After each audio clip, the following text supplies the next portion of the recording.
BC నామజపం కిందకే వస్తుంది. రేవంత్ రెడ్డి ఉపరాష్ట్రపతి పదవి దత్తాత్రేయకి ఇవ్వండి అని బీజేపీకి ఒక సూచన చేశారు. దానికి బీజేపీ నాయకులు ఏం చెప్తున్నారంటే, మీరు కూడా సామాజిక న్యాయం గురించి మాట్లాడుతున్నారు, బీసీల గురించి మాట్లాడుతున్నారు కదా, మీరు ముఖ్యమంత్రి పదవిని మహేష్ గౌడ్కి లేదంటే పొన్నం ప్రభాకర్కి మీరే ఇస్తారా అంటూ ఇటు బీజేపీ నేతలు రామచంద్రరావు మాట్లాడారు. ఒకసారి ఆ విషయం గురించి జరిగిన కౌంటర్ ఏంటో చూద్దాం. అదే ఆలోచన వాళ్ళ పార్టీలో ముందు చేస్తే మంచిదని ఆయన ముందు రాజీనామా చేసి బీసీని చేయమని ముందు అక్కడ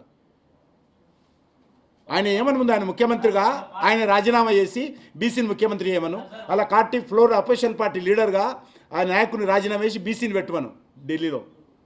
తర్వాత వేరే పార్టీలకు శుద్ధులు చెప్పొచ్చు, ఆయన అదే ఆలోచన వాళ్ళ పార్టీలో ముందు చేస్తే మంచిదని ఆయన ముందు రాజీనామా. నాగేశ్వర్ గారు, ఇక్కడ కూడా బీసీ చుట్టూనే తిరిగింది.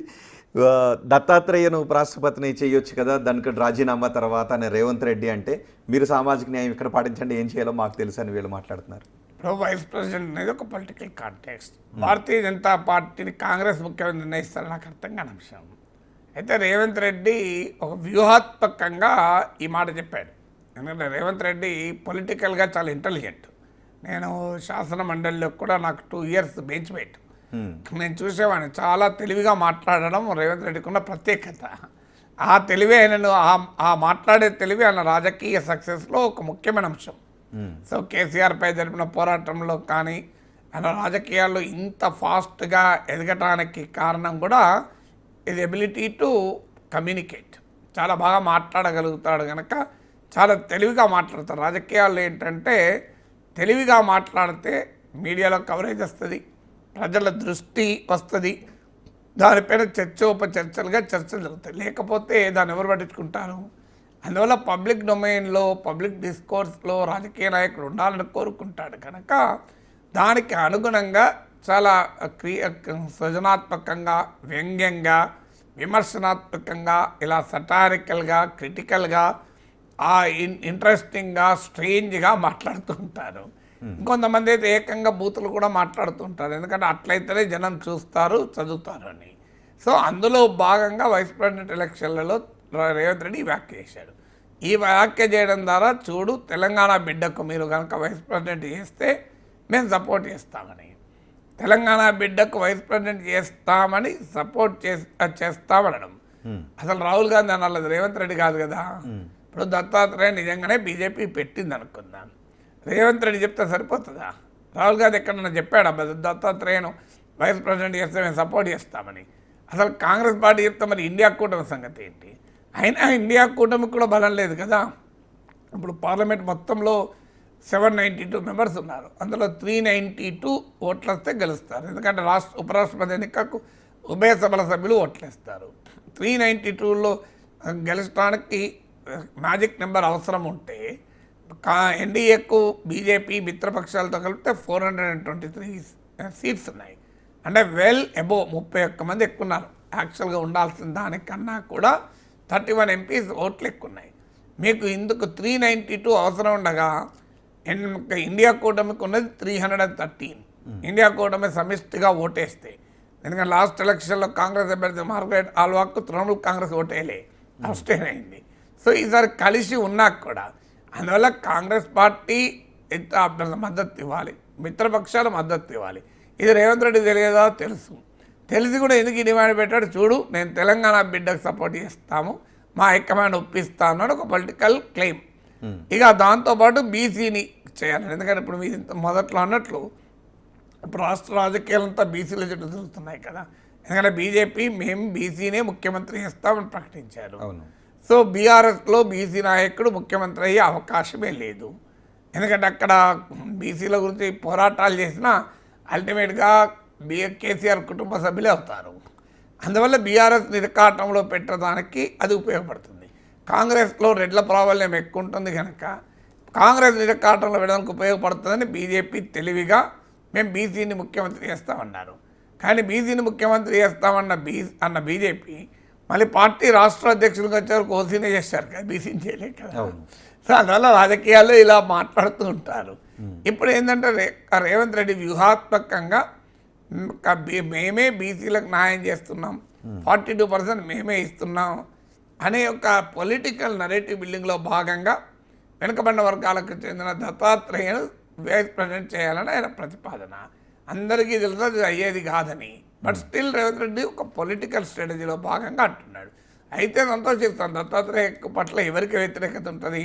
నేను తెలంగాణ రాజకీయాల్లో అజాత శత్రువు. సో ఆయన అలాయ్ మలాయిలో పాల్గొన్న వాళ్ళు ఎవరు నాతో సహా. అందువల్ల దత్తన్న అంటే తెలంగాణలో అందరికీ అభిమానమే, తెలుగు రాష్ట్రాల్లో కూడా అభిమానమే. కానీ వైస్ ప్రెసిడెంట్ అనేది భారతీయ జనతా పార్టీ రాజకీయ వ్యూహాల ఆధారంగా ఉంటుంది. అందువల్ల రేవంత్ రెడ్డి ఒక తెలివిగా అన్నాడు. దీన్ని ఎలా కౌంటర్ చేయాలి? రామచంద్రరావు ఈక్వల్లీ ఇంటెలిజెంట్గా కౌంటర్ చేశాడు. మంచిదే, థ్యాంక్ యూ వెరీ మచ్, మా దత్తన్నను మీరు మద్దతు ఇస్తామన్నందుకు సంతోషం. కానీ మరి మీ ముఖ్యమంత్రి పదవి పొన్నం ప్రభాకర్కు, మహేష్ కుమార్ గౌడ్కు ఇవ్వచ్చు కదా. మీకు అంత కమిట్మెంట్ ఉంటే బీసీల పట్ల అధికారాలు లేని వైస్ ప్రెసిడెంట్ పదవి కన్నా ముఖ్యమంత్రి పదవి ఇవ్వడం ఇంకా మంచిది కదా అని ఆయన కౌంటర్ ఇచ్చాడు. అందువల్ల మనం ఒక ఏళ్ళు ఇంకోవైపు చూపెట్టాలంటే 4 ఏళ్ళు మనకే వస్తాయి. చూడండి ఇప్పుడు రేవంత్ రెడ్డి పరిస్థితి అది. ఒక రకంగా సెల్ఫ్ గోల్ వేసుకోవడం కదా, అనవసర అంశాల్లోకి ఎంటర్ అయితే ఇలాంటి కౌంటర్లు వస్తాయి. ఇప్పుడు ఈ కౌంటర్కి ఏం సమాధానం చెప్తారు? దీనివల్ల ఇప్పుడు పొన్నం ప్రభాకర్, మహేష్ కుమార్ గౌడ్ సహజంగానే ఆనందపడి ఉంటారు. మనసులోనైనా రామచంద్రరావుకు ధన్యవాదాలు చెప్పుంటారు. నా పేరు ఎందుకు చెప్పలేదు, కొండా సురేఖ బాధపడి ఉంటుంది. నేను బీసీని కాదా, రామచంద్రరావు మర్చిపోయాడా నన్ను అని. సో అందువల్ల ఇక వాకాటి శ్రీహరి వీళ్ళు కొత్తగా వచ్చారు కనుక వాళ్ళు ఇప్పటికిప్పుడు వాళ్ళేమి పాపం ముఖ్యమంత్రి కావాలని కోరుకోకపోవచ్చు. బట్టి విక్రమార్క, ఉత్తమ్ కుమార్ రెడ్డి మా సంగతి ఏంటని బాధపడవచ్చు. సో అల్టిమేట్గా రేవంత్ రెడ్డికి ఆన్సర్ పడింది. మరి నిజమేనా, నీకు అంత కమిట్మెంట్ ఉంటే మరి చేయొచ్చు కదా. మా పొన్నం ప్రభాకర్ సీనియర్ నాయకుడే కదా, మనకి మహేష్ కుమార్ గౌడ్ పిసిసి ప్రెసిడెంట్ కదా అనే ఆర్గ్యుమెంట్కి ఆన్సర్ లేదు కదా. అందువల్ల అల్టిమేట్గా కాంగ్రెస్లో ఎవరు ముఖ్యమంత్రి కావాలని కాంగ్రెస్ పార్టీ నిర్ణయిస్తుంది, వాళ్ళు ఎమ్మెల్యేలు నిర్ణయించుకుంటారు. బీజేపీ తరఫున ఎవరు ఉపరాష్ట్రపతి పదవిలో ఉండాలనేది వాళ్ళే నిర్ణయించుకుంటారు. అందువల్ల ఈలోగా పొలిటికల్ గేమ్స్ ఆడుకోవడానికి పనికొస్తుంది. అసలు ఈ పొలిటికల్ గేమ్స్లో ఏ పార్టీకి మైలేజ్ వస్తుందని అనుకోవాలి? అందరూ ఏదో రకంగా సెల్ఫ్ గోల్ చేసుకుంటున్నారా, లేదు బీసీలు మోసం చేస్తూ ఉన్నారా, లేదు బీసీల ఓట్ బ్యాంక్ను పొందుతున్నారా? వాళ్ళు అసలు ఏం జరుగుతుందని? బీసీల ఓట్ బ్యాంక్ పొందడానికి ప్రయత్నం, కానీ బీసీల ఓట్ బ్యాంక్ పొందుతారా? మీకు ఉదాహరణలు చెప్తాను. 2014లో పన్నా లక్ష్మి అనే పార్టీ పీసీసీ ప్రెసిడెంట్ చేసి కాంగ్రెస్ పార్టీ బీసీల ఓట్లతో అధికారంలోకి రావచ్చు, రెడ్లు ఎలాగో మన లాయల్ అని అనుకున్నారు. ఏం జరిగింది? డైమెట్ కథ అడ్డం జరిగింది. కాంగ్రెస్ పార్టీ తెలంగాణ ఇచ్చి కూడా అధికారానికి రాలేకపోయింది. కేసీఆర్ చీఫ్ మినిస్టర్ అయ్యాడు, 2 సార్లు మంచి మేయర్తో గెలిచాడు, సెకండ్ టైం అయితే ఎక్కువ మేయర్తో గెలిచాడు, మొదటిసారి మార్జిన్లు అయినా. కేసీఆర్ కులం ఎంత తెలంగాణ సమాజంలో నెగ్లిజిబుల్ కదా, అందరికీ తెలుసు కదా. వెల్మార్సు తెలంగాణ సమాజంలో చాలా తక్కువ మంది, కొన్ని జిల్లాల్లో అయితే దాదాపు ఉండరు వెల్మార్సు. ఉత్తర తెలంగాణలో కొద్దిగా ఎక్కువ ఉంటారు. మీకు ఉన్నా కూడా ఒక విలేజ్లో ఒక ఫ్యామిలీ, 2 ఫ్యామిలీస్ ఉంటాయి. మరి ఆయన ముఖ్యమంత్రి అయ్యాడు కదా, ఎవరు ఆపారు ఆయనను? అదే సెకండ్ టైం అయితే 88 సీట్లు వచ్చాయి కదా. పోనీ మీకు ఇంకొక ఉదాహరణ కూడా చెప్తాను. రెండవ ఉదాహరణ తెలుగుదేశం పార్టీ 2014లో ఆర్ కృష్ణయ్యను చీఫ్ మినిస్టర్ క్యాండిడేట్కు తమ అభ్యర్థిగా చంద్రబాబు నాయుడు ప్రకటించాడు. బీసీల పట్ల మా కమిట్మెంట్ చూడు అని. ఆంధ్రప్రదేశ్లో మన బీసీని ముఖ్యమంత్రి చేయొచ్చు కదా అచ్చెన్నాయుడును, లేదా యంగ్ అయినటువంటి మన రామ్మోహన్ నాయుడు చేయొచ్చు కదా. చేస్తలా బీసీల పట్ల అంత కమిట్మెంట్ ఉంటే మరి అచ్చెన్నాయుడు ముఖ్యమంత్రి చేసేయచ్చు కదా, చంద్రబాబు నాయుడు అడ్వైజర్గా ఉండొచ్చు కదా. ఎందుకు ఈ రాజకీయం? కానీ అవకాశం ఉండి ముఖ్యమంత్రి కాగలిగే ఆంధ్రప్రదేశ్లో మాత్రం మేమే ఉంటాం, తెలంగాణలో మాత్రం బీసీలను పెడతాం. తెలంగాణలో తెలుగుదేశం అధికారంలోకి వస్తుందా? సరే నమాయకులు వస్తుందని అనుకునేవాళ్ళు. కానీ ఇంట్రెస్టింగ్ ఏంటి, ఆర్ కృష్ణయ్య అభ్యర్థిత్వాన్ని ప్రకటించారు. నిజమే, ఆర్ కృష్ణయ్య పాపం జీవితం అంతా బీసీ బిడ్డల కొరకు ఏదో తన సాతనైన సహాయం చేస్తున్న నాయకుడు, ఆయన మీద ఎవరు కంప్లైంట్ ఏం లేదు. కానీ ఏం జరిగింది, ఆయన హిమాయత్ నగర్, ఆయన ఎల్బీ నగర్ నుంచి ఎమ్మెల్యే అయ్యాడు. కానీ ఆయన కనీసం శాసనసభలో తెలుగుదేశం పక్ష నేత కూడా చేయలే. బీసీ ఆయన ముఖ్యమంత్రి అభ్యర్థులు ప్రకటించిన తెలుగుదేశం చివరికి ఆయనకు లెజిస్లేచర్ పార్టీ లీడర్ పదవి కూడా ఇవ్వలే. అయిపోయింది కదా. ఇక తర్వాత బీజేపీ ఎన్నికల సమయంలో ముఖ్యమంత్రిని బీసీని చేస్తూ ఉన్నారు. లెజిస్లేచర్ పార్టీలో మీకు రాజాసింగ్ ఉన్నాడు, ఈటల రాజేందర్ ఉన్నాడు, రఘునందన్ రావు ఉన్నాడు. ఈటల రాజేందర్ బీసీ నాయకుడు, మరి ఆయన కనీసం లెజిస్లేచర్ పార్టీ లీడర్ చేసిండ్రా?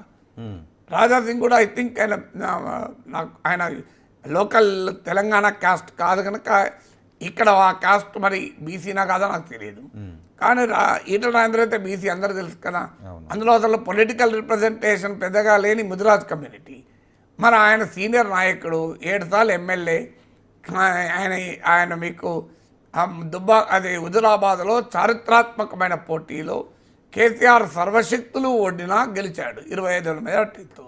ఒక రకంగా రాష్ట్ర రాజకీయాల్ని దుబ్బాక మలుపు తిప్పితే దాన్ని మరో కుదుపు తిప్పింది హుజురాబాద్ ఎన్నిక.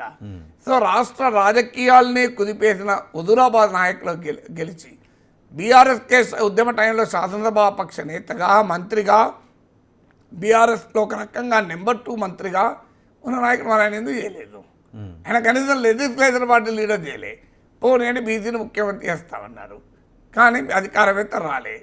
బీసీ కనీసం శాసనసభాపక్ష నేత చేసిన శాసనసభ నేత ఎవరు? మహేశ్వర్ రెడ్డి. పోనీ బీసీని రాష్ట్ర అధ్యక్షుడిని చేశారా? రామచంద్రరావు ఓసీ. ఇవాళ రాష్ట్ర అధ్యక్షుడు ఓసీ, శాసనసభలో బీజేపీ నాయకుడు ఓసీ, శాసన మండలిలో బీజేపీ నాయకుడు ఓసీ. మరి బీసీలు ఎక్కడ ఉన్నారు? విచిత్రం చూడండి. బీసీని ముఖ్యమంత్రి చేస్తాం మేము గెలిస్తే అన్నారు, కానీ ఇప్పుడు 3 పదవులు కదా బీజేపీ ప్రోటోకాల్ ప్రకారం. ఈ 3 కీలకం. రాష్ట్ర అధ్యక్ష పదవిలో శాసనసభలో పార్టీ నేతగా, శాసన మండలి పార్టీ నేతగా బీసీని చేయలేదు కదా. ఇప్పుడు ఏవిఎన్ రెడ్డి ఉండే ఆయన ఉన్నట్టున్నాడు. మరి ఇప్పుడు బీసీని చేయొచ్చు కదా. ఇప్పుడు కొమరయ్య అయ్యాడు, ఆయన చేయొచ్చు కదా శాసనసభాపక్ష నేత. చేసినట్టయితే లేదు, నేను ఇక్కడ చదవలే. మరి సబ్జెక్టు కరెక్షన్. మరి ఆయన శాసనసభాపక్ష నేత చేస్తారా? శాసన మండలిలో పార్టీ నాయకుడిగా చేయమనండి, సంతోషమే కదా. నాకు కూడా మంచి మిత్రుడే, మా అన్నయ్య క్లాస్మేటు చేస్తే నేను కూడా ఆనందపడతాను కొమరయ్యకైతే. సో అందువల్ల ఎందుకు ఈ కహానీలు చెప్తుంటారు? ఇప్పుడు నేను కాంగ్రెస్ చెప్పాను, తెలుగుదేశం చెప్పాను, బీజేపీ చెప్పాను. ఇదంతా రాజకీయాలు. ఎందుకంటే రాష్ట్రంలో బీసీలు 50% పైగా. కానీ బీసీ నినాదంతో ఇంతవరకు రాష్ట్ర రాజకీయాలు మలుపు తిప్పిన ఉదాహరణ లేదు. అవును, మీకు యూపీ, బీహార్ వేరు. అక్కడ ఏమో నీకు మండల్ పాలిటిక్స్ యొక్క పవర్ఫుల్ రూట్స్ ఇస్తుంది. ఇక్కడ రీజనల్ పార్టీస్ కాన్సెప్ట్ వేరు. అక్కడ రీజనల్ పార్టీస్ ఏమో అక్కడ మీకు మండల్ పాలిటిక్స్ ఆధారంగా మీకు Samajwadi party, RJD, Lok Janshakti party, JDU లాంటి పార్టీలు ఎమర్జ్ అయ్యాయి. ఇక్కడనేమో బీఆర్ఎస్కు భూమిక తెలంగాణ ఉద్యమం, తెలుగుదేశానికి భూమిక కేంద్రానికి వ్యతిరేకంగా తెలుగు ప్రజల ఆత్మగౌరవం, వైఎస్ఆర్ కాంగ్రెస్కు భూమిక రాజశేఖర రెడ్డి పట్ల సానుభూతి, జనసేనకు భూమిక పవన్ కళ్యాణ్ జనాకర్షణ, కాంగ్రెస్ బీజేపీలు ఎలాగో జాతీయ పార్టీలు. ఇక్కడ రాజకీయ వ్యవస్థకు బీసీ ఉద్యమాలు పునాది లేదు, కనీసం మండల్ పాలిటిక్స్ పునాదులు కూడా లేవు కదా. ఇప్పుడు బీసీ నాయకులుగా చెప్పుకుంటున్న ఏ నాయకుడు బీసీల కొరకు పెద్ద ప్రజా పోరాటం నడిపా నాకు చెప్పండి. అంటే ఇలాంటి సమయంలో బీసీల కోసం ఒక పార్టీ పుట్టుకొచ్చే అవకాశం ఉందా? వస్తే అది నిలబడగలుగుతుందా? కులం ఆధారంగా ఏర్పడ్డ ఏ పార్టీ కూడా దేశంలో అధికారానికి రాదు. మీరు ఎక్కడైనా చూడండి, అన్ని కులాల వాళ్ళు ఓట్లేస్తేనే అధికారంలోకి వస్తారు. మ్యాక్సిమం అయితే ప్రెషర్ గ్రూప్గా ఉంటారు. ఇప్పుడు మీకు బీహార్లో పార్టీ ఉంది, చిరాగ్ పాస్వాన్ పార్టీ, లోక్ జనశక్తి. పాస్వాన్లో ఒక బలమైన దళిత్ వర్గము. మీకు వాళ్ళకు ప్రెషర్ గ్రూప్గా ఉన్నారు తప్ప వాళ్ళంతా వాళ్ళ అధికారంలోకి వచ్చారా? యూపీలో అప్నా దళ్ ఉంది, కర్ణాటకలో జేడీఎస్ ఉంది. అది వాస్తవంగా కులమాధారిత పార్టీ కాదు అఫీషియల్గా, కానీ రియాలిటీలో ఒక్కలిగా ఓల్డ్ మైసూర్ మాత్రమే పరిమితం అయ్యారా. మీకు పట్టలి మక్కలి కచ్చి ఉంది తమిళనాడులో, వాళ్ళు ఒక కులానికి రిప్రజెంట్ చేస్తారు అయ్యారా. మీకు ఇట్లా చాలా దేశంలో అనేక రాష్ట్రాలు చెప్తాను నేను. ఒకే కులం ఆధారంగా పార్టీలు పెట్టి సక్సెస్ అయిన ఉదాహరణ లేవు. బహుజన్ సమాజ్ పార్టీ కూడా కులం ఆధారంగా రాలేదు. బహుజన్ అని అనగానే కుల వాళ్ళు ఈవెన్ బ్రాహ్మణులకు 54 టికెట్లు ఇచ్చారు. మాయావతి సీవే అన్నాడు. ఇప్పుడు 54 MLAs Brahman MLAs. Bahujan Samaj party సక్సెస్లో కూడా మీకు అప్పటిదాకా ఠాకూర్లు వీరి ఆధిపత్యంలో ఉన్న పాలిటిక్స్ పైన అటు రాజపుట్లకు అటు బ్రాహ్మణులకు వ్యతిరేకత ఉంది, దళితులకు వ్యతిరేకత ఉంది. ఆ ఆధిపత్యాన్ని ఛేదించడం వల్ల బీఎస్పీ అధికారంలోకి వచ్చింది. మీరు అందువల్ల ఈవెన్ ఇప్పుడు కర్పూరి ఠాకూర్ ఎలా వచ్చా మీకు most backward class Nitish Kumar phenomenon యాదవ్లో డామినేషన్ ఉంది కనుక నితీష్ కుమార్ ఫినామినన్ ఎమర్జ్ అయింది, మోస్ట్ బ్యాక్వర్డ్ క్లాసెస్. సో అందువల్ల బ్యాక్వర్డ్ క్లాస్ ఐడెంటిటీ అనేది తెలంగాణలో నేపథ్యం వేరు. తెలంగాణలో మీకు తెలంగాణ ఉద్యమాలు, తొలిదశ మలిదశ ఉద్యమాలు, అంతకుముందు నక్సలైట్ ఉద్యమాలు, అంతకుముందు కమ్యూనిస్ట్ ఉద్యమాలు, ఇక్కడ అస్తిత్వ ఉద్యమాల చరిత్ర లేదు మనకు. అందులో వెనుకబడిన వర్గం ఒక్కటి కాదు. మీకు ఉదాహరణకు రజకులు, మీకు నాయి బ్రాహ్మణులు ఉన్నారు. వాళ్ళని 300 కాపులు, గౌడలు సమానంగా చూస్తారా? నాకు చెప్పండి, మన ఏ గ్రామంలోనే వెళ్ళండి చూస్తారా? అసలు మాలలే మాదిగలు సరిగా చూడాలనే కదా మాదిగల వర్గీకరణ పోరాటం జరిగింది. అందువల్ల బీసీ అనే కామన్ ఐడెంటిటీకి ఒక బలమైన ప్రజా ఉద్యమాలు ఉంటే సాధ్యమవుతుంది. ఇది బలమైన ప్రజా ఉద్యమాల ఆధారంగా వచ్చిన బీసీ అస్తిత్వం కాదు. రాజకీయ నాయకులు తమ ప్రయోజనాల కొరకు రైజ్ చేస్తున్న అస్తిత్వవాదం అది నిలబడుతుందా? మీకు బీఎస్పీ రావడానికి కూడా కారణం కన్షీరామ్ ఒక అద్భుతమైన పోరాటం కదది. సో దానికి కన్షీరామ్ పోరాటానికి అధికారం ఉన్నది. నితీష్ కుమార్ రావడానికి కర్పూరి ఠాకూర్ కృషి ఉంది. మీకు ఒక కులమే కాదు, మీకు ఇప్పుడు రాష్ట్రీయ లోక్దల్ ఉంది, జాట్ ఫార్మర్ బేస్, దానికి ఒక పెద్ద రైతు ఉద్యమాల చరిత్ర ఉంది చరణ్ సింగ్ కాలం నుంచి. ఈవెన్ జాట్ పార్టీ ఎమర్జ్ అయినా జాట్ ఫార్మర్లను అగ్రేరియన్ ఇష్యూస్ పైన ఆర్గనైజ్ చేసిన చరిత్ర వల్ల వచ్చింది తప్ప కులం వల్ల కాదు. అందువల్ల తెలంగాణలో ఎవరు ఇప్పుడు బీసీ నాయకులుగా తమను మించిన వాళ్ళు లేరు అని చెప్పుకుంటున్న వారు ఎన్ని బీసీ ఉద్యమాలు జరిపారు చెప్పండి? ఏ బీసీ వర్గాల కొరకు ఉద్యమాలు జరిపారు? గీత వృత్తి దెబ్బతింటే ఉద్యమం జరిపారా? నేత వృత్తి దెబ్బతింటే ఉద్యమం జరిపారా? మీకు అనేక కుల వృత్తులు ఆధునిక ఎకానమీలో కొట్టుకుపోతుంటే ఎవరు ఉద్యమాలు నడిపారు? మీరు రజకుల ఆత్మగౌరవము వాళ్ళను సంఘ బహిష్కరణ చేస్తే, నేను శాసన మండలిలో దాన్ని రైజ్ చేస్తే నాకు సపోర్ట్ చేసిన వాళ్ళు లేరు ఒక్కరు కూడా. నేను ఆశ్చర్యం, నాయి బ్రాహ్మణులకు రిలయన్స్ వాళ్ళు వచ్చి 7 సెలవులు పెడతామంటే మేము కౌన్సిల్లో వాకౌట్ చేసినప్పుడు అధికార ప్రతిపక్ష సభ్యులు ఎవరు రాలేదు మా వెంబడి. సో అందువల్ల ఎవరు ఏ ఇష్యూలు రజకుల సంఘ బహిష్కరణ పైన ఎన్ని ఉద్యమాలు జరిగినాయి మన దగ్గర నాకు చెప్పండి. అందువల్ల బీసీ ప్రజల అసలు సమస్యలపైన ఏ ఉద్యమాలు లేకుండా మేము బీసీలం కనుక మాకు నాయకులం, మాకు ఓట్లేయండి, మీ ఓట్లు వేయడానికి బీసీలు నాకు కావాలి. కానీ నిజంగానే బీసీ ఉద్యమం నడపాలనుకుంటే బీసీ పార్టీ ఖచ్చితంగా న్యాయమైంది. ఇదే రాష్ట్రంలో 50% ఎక్కువగా ఉన్న బీసీలు ఉమ్మడి రాష్ట్రం నుంచి ఇప్పటి వరకు ఒక్కసారి ముఖ్యమంత్రి కాలే. న్యాయం కదా అది. అంటే నేనేమి కులం పేరిన ముఖ్యమంత్రి కావాలని అంటలేను, కానీ కులానికి రాజకీయ వ్యవస్థకు సామాజిక వ్యవస్థకు ఎక్కడో కానీ సారూప్యతుండాలి కదా. కానీ అది ఎలా జరగాలి? పెద్ద ప్రజా ఉద్యమ ఆధారంగా, వారి సమస్యల ఉద్యమ ఆధారంగా ఒక ఉద్యమాలు నడిచి ఆ అస్తిత్వం వాళ్ళది ఎక్కడ వచ్చింది? ఇప్పుడు మాదిగల పోరాటం కూడా కులం పోరాటం కాదు. అది మాదిగల పోరాటం ఒకే జాతిలో ఉన్న దళిత జాతిలో ఉన్న వెనుకబడిన ప్రతార్థనం, వివక్షకు వ్యతిరేకంగా ఆత్మగౌరవ పోరాటం. అది మాదిగల పోరాటం కుల పోరాటం కాదు కదా. సో అందువల్ల కులం చుట్టూ జరిగే రాజకీయంలో కూడా ఒక వర్గ చైతన్యం, ఒక న్యాయం, ఒక సామాజిక న్యాయం ఉండాలి. అందువల్ల ఇలా కృష్ణమాదిగ పెట్టిన వర్గీకరణ ఎందుకు సక్సెస్ అయింది? అందులో సామాజిక నాయకత్వం ఉండడం వల్ల సక్సెస్ అయింది. అది ఏది లేకుండా మా రాజకీయ అవసరాల కొరకు మేము కులాన్ని వాడుకుంటామంటే ప్రజలంతా అమాయకులా? ఇప్పుడు బీసీ నినాదాలనే ఆ పార్టీల రాజకీయ అవసరాల కోసమే, పార్టీల కన్నా ఎక్కువ నాయకుల రాజకీయ అవసరాలు.